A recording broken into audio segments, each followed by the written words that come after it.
Dan kiai-kiai itu pinter, meskipun mereka tahu Lailatul Qadar hanya sehari dari sekian hari itu, tapi kebaikan nggak boleh terbatas. Betul.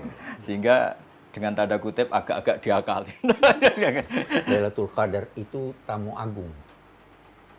Dia tidak akan berkunjung ke suatu rumah atau mengunjungi seseorang kalau dia tidak yakin bahwa orang ini siap menyambutnya dengan baik. Biasanya sejak awal Ramadan ada satu tanggal yang ditunggu-tunggu, Subah Habib. Pokoknya mau dapat Lailatul Qadar. Jadi mempersiapkan diri untuk mencapai itu, tapi kerap kali kita masih ragu bagaimana caranya mempersiapkan diri. Apakah itu memang akan datang ke orang yang bersiap sejak awal, atau memang hanya ada hari tertentu yang dimana kita kejar, atau seperti apa? Lailatul Qadar sejak awal. Ya. Jadi begini. Abi ada beri contoh itu, ilustrasi. Lailatul Qadar itu tamu agung. Dia tidak akan berkunjung ke suatu rumah atau mengunjungi seseorang kalau dia tidak yakin bahwa orang ini siap menyambutnya dengan baik. Tamu agung ke airport, banyak yang jemput dia. Tapi tidak semua dia sapa. Tidak semua dia lihat. Apalagi dia kunjungi rumahnya. Nah, jadi orang yang dikunjungi oleh Lailatul Qadar itu adalah orang yang siap untuk dikunjungi. Nah, persiapan itu selama ini terkadang terlambat. Kita baru Lailatul Qadar malam 27 Ramadan. Ya tahu? Iya. Padahal mestinya sebelumnya. Itu ada bahkan ungkapan bulan Sya'ban itu, bulan Rajab itu bulan menanam. Bulan Sya'ban itu bulan menyiram. Bulan Ramadan itu bulan panen. Ini mau panen enggak diam enggak ini. Nah, jadi harus siapkan hati sejak semula. Itu sebabnya Abi senang berbicara tentang Lailatul Qadar pada sebelum Ramadan. Justru kita jadi mempersiapkannya sebelum Ramadan. Persiapkan hati. Nah, satu lagi. Lailatul Qadar itu salamun hiya hatta matlab. Harus damai hati Anda. Damai dengan diri Anda, damai dengan orang lain dan sebagainya. Karena dia tidak datang pada orang yang tidak damai. Itu kira-kira ya. Nah. Bagaimana, Gus? Biasanya kalau seperti yang ini menambahkan yang dari Pak Kures. Kalau tradisi di pesantren, karena ini akan mengilhami sekian tradisi di masyarakat, karena mereka rata-rata dipandu kiai ya. Malam 17 sudah banyak mengadakan nuzulul Quran, terus 21, 23 sampai 25, 27. Dan kiai-kiai itu pinter, meskipun mereka tahu Lailatul Qadar hanya sehari dari sekian hari itu, tapi kebaikan nggak boleh terbatas. Betul.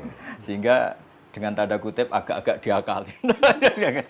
Tapi ini kan tetap baik, artinya tetap baik, ibadah itu nggak ada ruginya, mau dapat Lailatul Qadar maupun enggak itu. Jadi ikhtiar tadi tetap bagus itu. Betul. Saya ingin tambahkan lagi di sini. Allah memberi anugerah bukan hanya melalui Lailatul Qadar. Banyak anugerah yang lain. Ya, toh? Itu ada ungkapan di pesantren dulu. Dikatakan, Inna lillahi fi ayyami dahrikum nafahat. Ala fata'arradu. Ada nafahat. Ada. Apa artinya itu?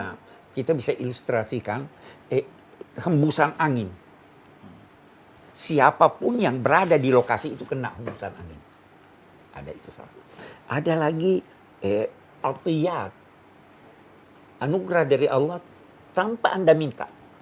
Dia lihat ini orang baik, ini orang ini. Itu anugerah. Tidak harus Lailatul Qadar. Ada lagi mawahib. Sesuai dengan permintaan. Jadi ada 3. Tidak usah. Kan itu kita siapkan. Tidak dapat Lailatul Qadar. Ada yang lain, ada yang lain, ada yang lain.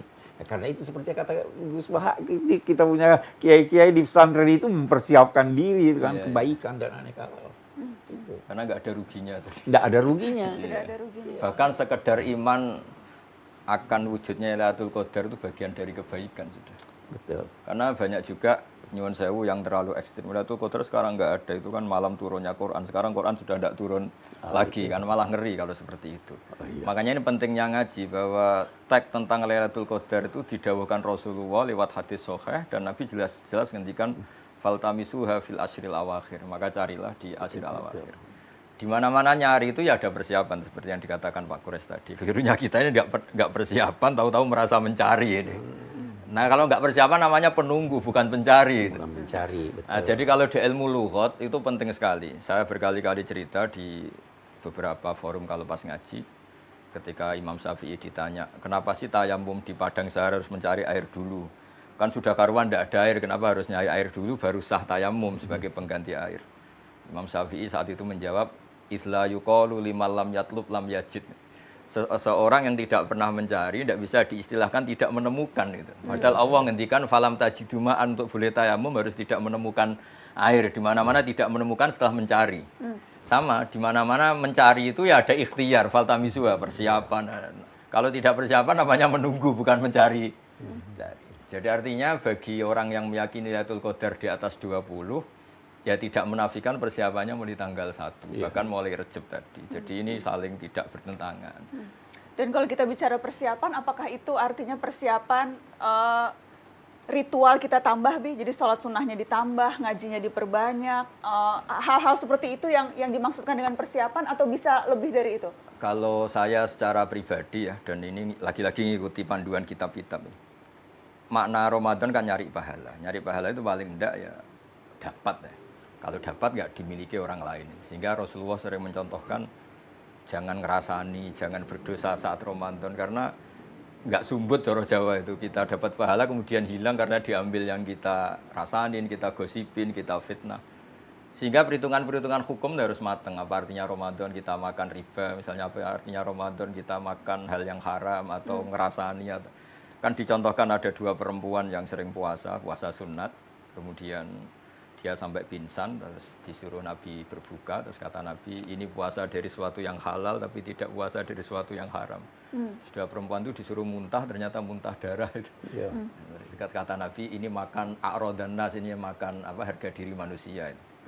Nah sehingga hukum-hukum tentang puasa itu harus selain hukum dasar fikih, tidak melakukan sesuatu yang membatalkan puasa itu baku ya, juga pakai hukum-hukum ilmu tasawuf, yaitu menjauhi riba, menjauhi namimah, menjauhi.